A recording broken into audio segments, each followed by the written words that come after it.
Carl and Brendan here from Brrraains A Head-Banging Life, gbhbl.com for short, and it's track by track time as we're taking a look at the 8th album by the symphonic metal powerhouse Serenity. It is called Nemesis A.D. and was released November 3rd, 2023 via Napalm Records. So quite a modern album. But then if you kind of pay attention to some of our stuff spread across the different legs of the GBHBL world, you'll know that Brendan has had many positive things about to say about this album, as it was obviously your choice. And I guess your idea was, well, this is an opportunity to force me to listen to the full bloody thing.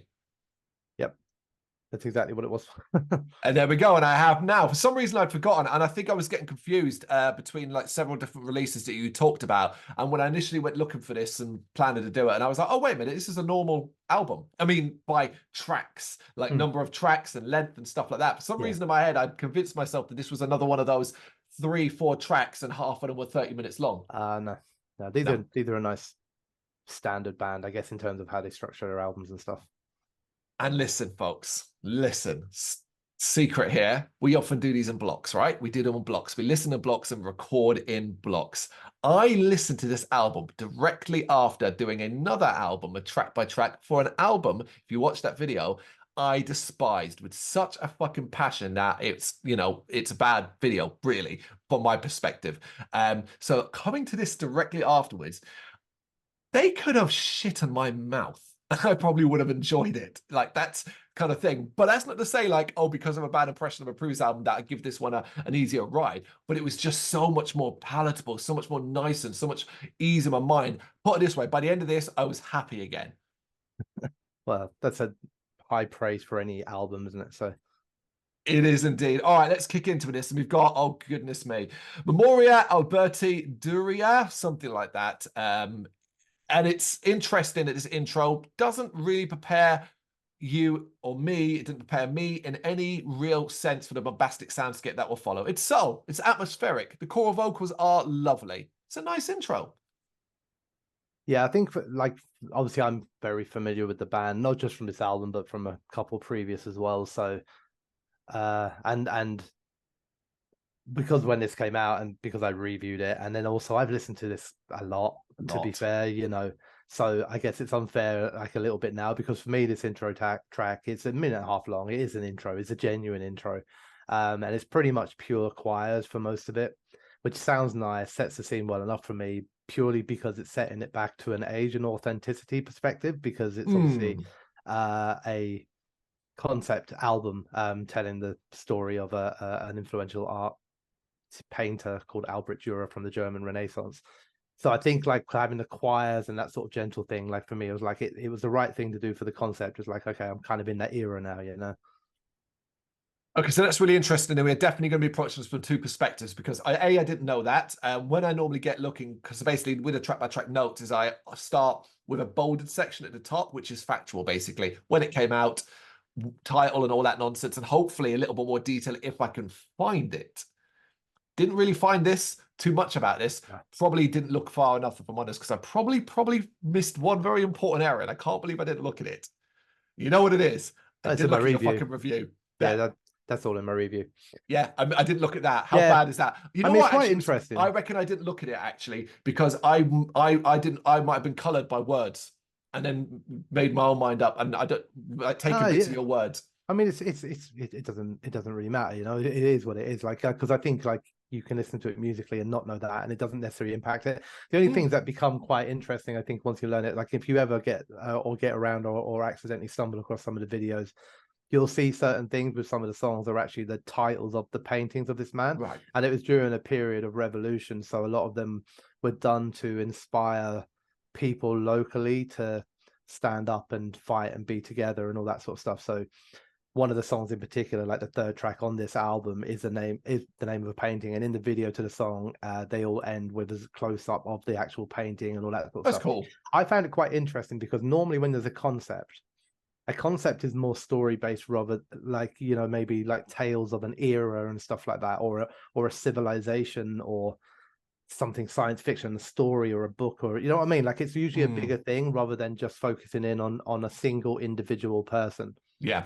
You know, so, and I thought that was quite an interesting, particularly from the art world. That's kind of fresh from the art world as well. Yeah, but I don't think it has any impact if I didn't know that and I listened to this album, I think if you know that and you listen to the album, it adds maybe a little bit more, but it certainly doesn't take anything away not knowing that.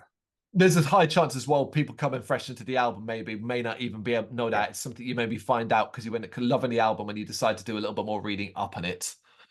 Okay, The Fallen Man featuring Roy Khan. Who is Roy Khan, you ask? He's the lead singer for the progressive metal band Conception and maybe better known as the former lead vocalist for power metal band Camelot from 1997 until 2011. So obviously he has the voice for a big, brash, symphonic metal sound, which is what this track showcases.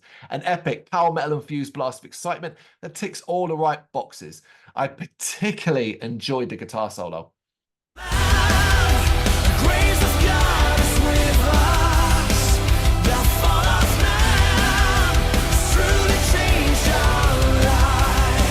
This time on earth leaves us between a heaven and a hell.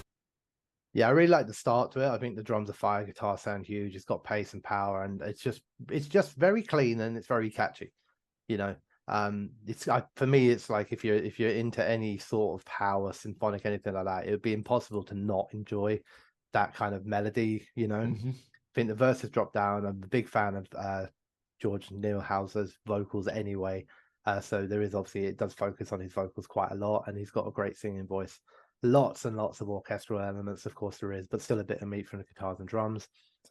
As you'd expect, or at least as you would hope, the chorus is suitably big and catchy, as you know, it kind of has to be for these songs to work, to be honest with you. And I really like how they bring the intro guitars as bridges back in between the chorus and second verse, and it has a really, really cool solo. So yeah, it's a good start to the album.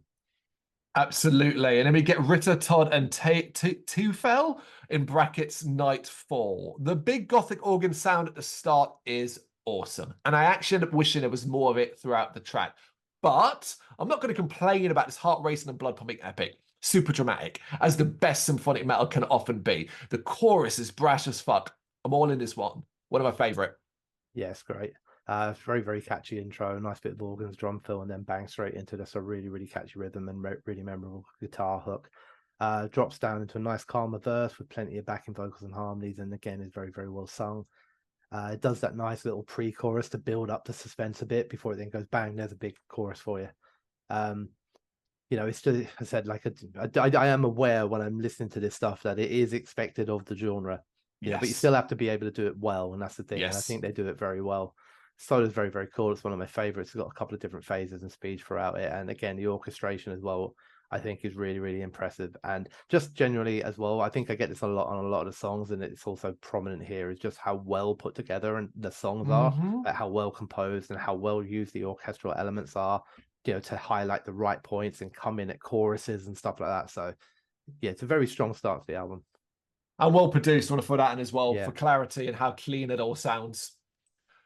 Soldiers Under the Cross. The folky melody at the start gives me serious Skyrim, Elder Scrolls Skyrim vibes, which is right up my street, of course. I'm very excited to see where this one goes. What I wasn't expecting is that it stays so melodic throughout, a showcase of the vocals that does transform into sort of a metal ballad as it goes on.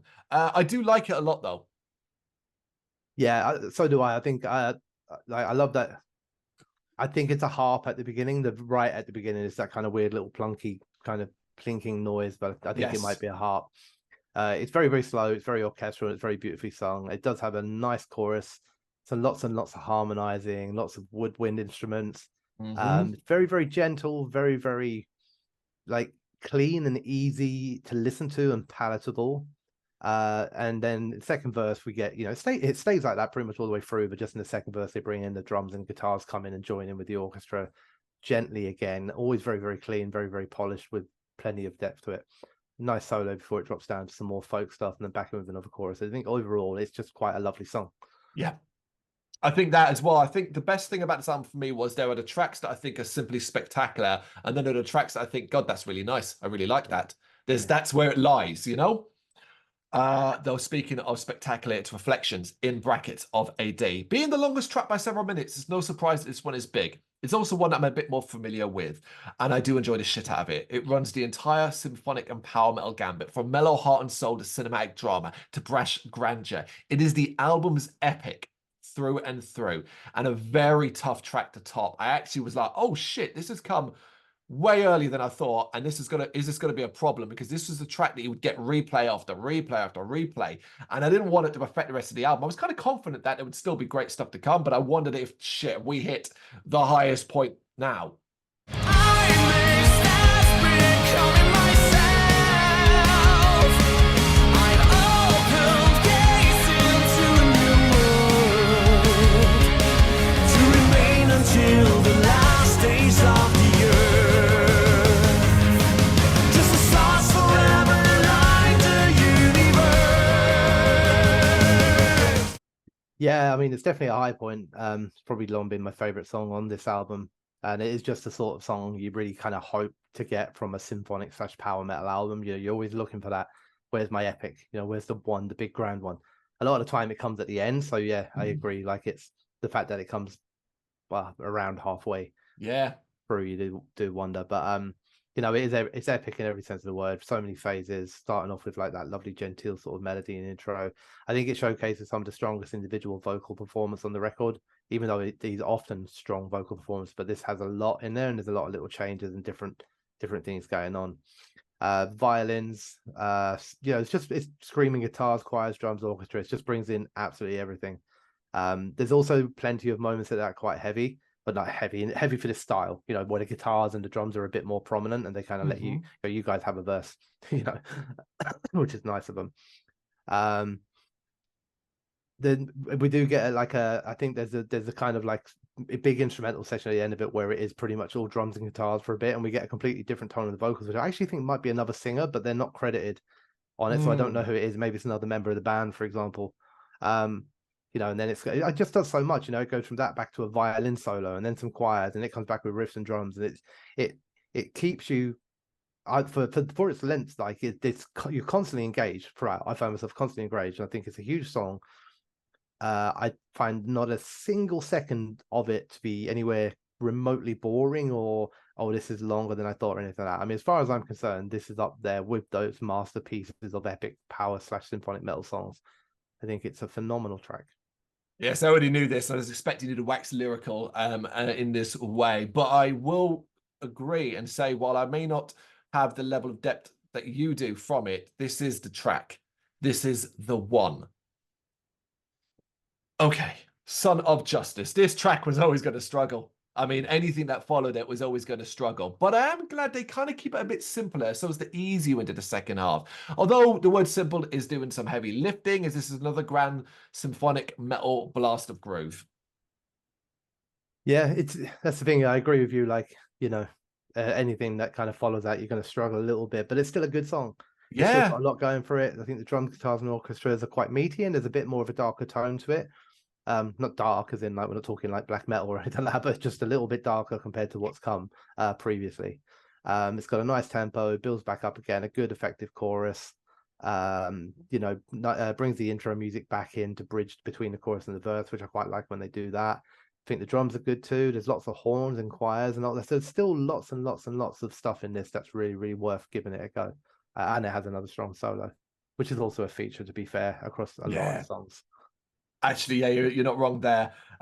Nemesis, this is a track of two specific areas for more. It's a thumping and pounding beat that puts a lot of focus on chunkier instrumentation, which is refreshing at this point.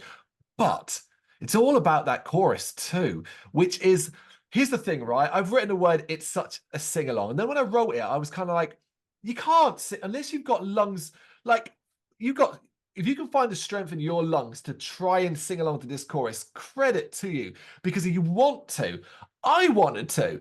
And I was like, there, I will die before I even get close to a point of this. But like that to me is really spectacular because, you know, power metal, symphonic power metal, all of this sort of stuff tends to often utilize a voice that can go to grand levels. But this here might be the biggest showcase of that, I think, in the entire album.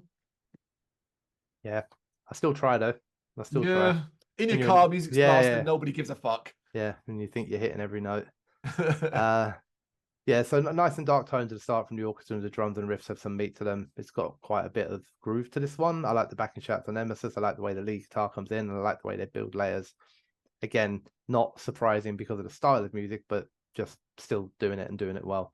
I think the verses are cool. They got a nice flow to them. It evolves and adds layers again. Pre-chorus is great, but the chorus is, for me, the best on the album. Very, very impressive drums in the chorus that are really, really going for it, and just very, very catchy in the way that he sings it. I like the change up after the solo. The rhythm is groovy. The added vocals, and then just little moments again. I like the way that after that he does the chorus again, but pretty much isolated, just him with a couple of little bits of orchestral stuff in the background. And then it goes straight into another chorus, but they just do a slight key change so it all lifts up again and all the instruments come in. And it's just like little moments in it. So this was originally, and actually if you read the review for this, this is the song I waxed lyrical about the most on it.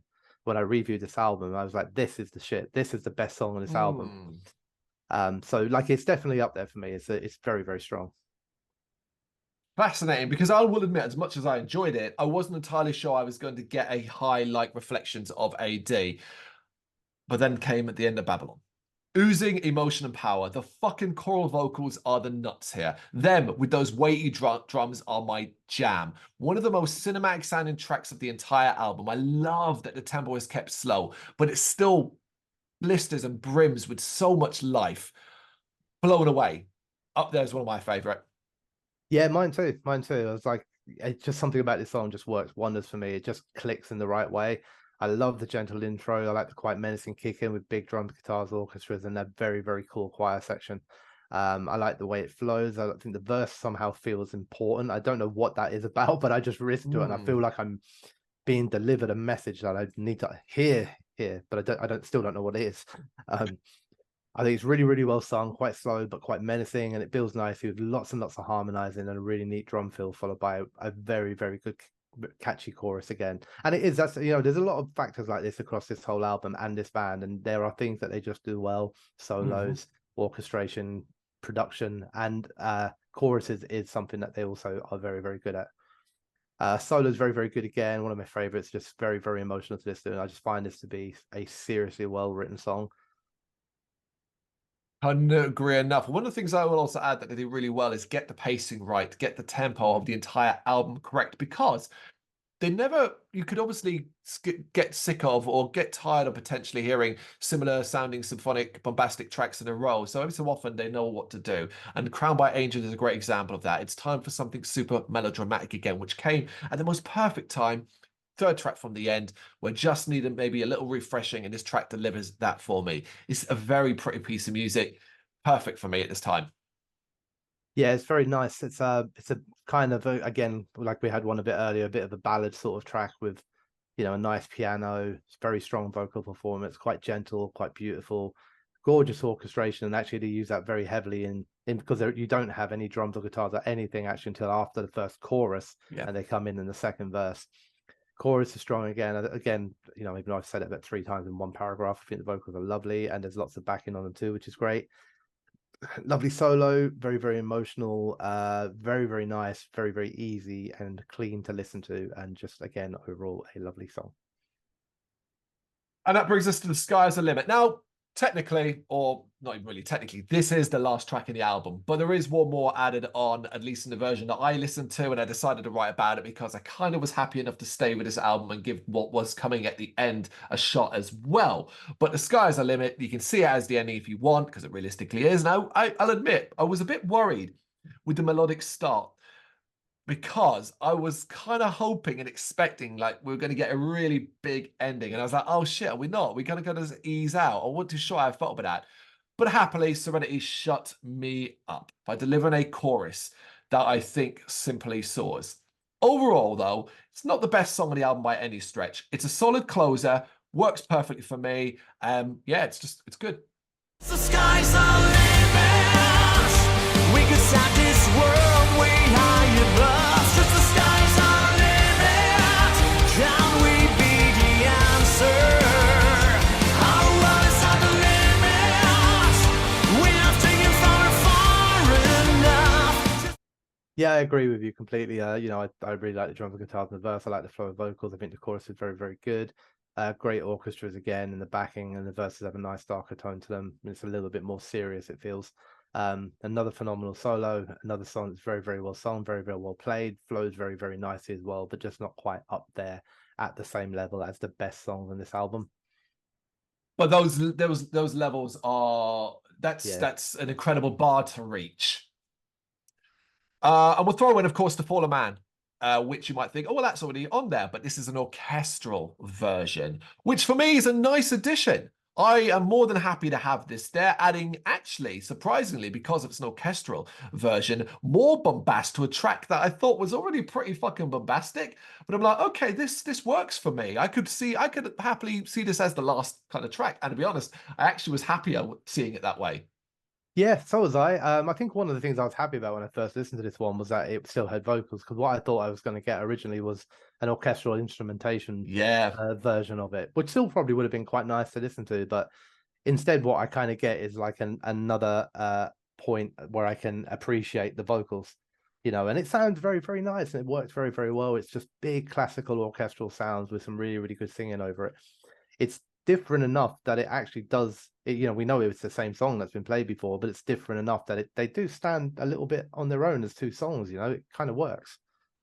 What also works, and I think this is super important, is by the time I got to this stage, the Fallen Man, the first version, that was not forgotten about. That's the wrong word, but it basically, that was at the fucking start of the album. So I'm like, okay, this feels fresh again. You're not just doing the Sky's the Limit orchestral version directly after it. You know, so that made it feel really fresh to me. I probably still, I wouldn't necessarily choose the orchestral version over the original, but I certainly think they can sit side by side and be enjoyable too. Yeah, this is probably one of the best modern symphonic metal albums I've heard in some time. I can't remember if you get what score you gave it. I think I gave it 9 or 9.5. I would lean to that. Up there. Yeah, I'd lean towards 9.5 potentially as well. And the only thing I think would stop it getting a 10 is maybe, like, say, the Sky is our limit, not ending things spectacularly as much as I would like and so on. But my God, talk about picking at something that overall is simply spectacular. Yeah, I think it's amazing. Yeah.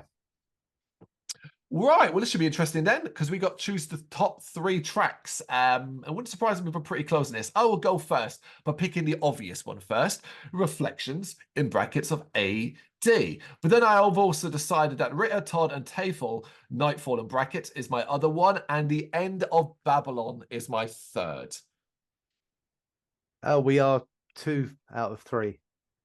So Ritter, Todd, and Tafel is one of mine. Yep. Of course, Reflections of A.D. is, and my third one is Nemesis. Nemesis, yeah.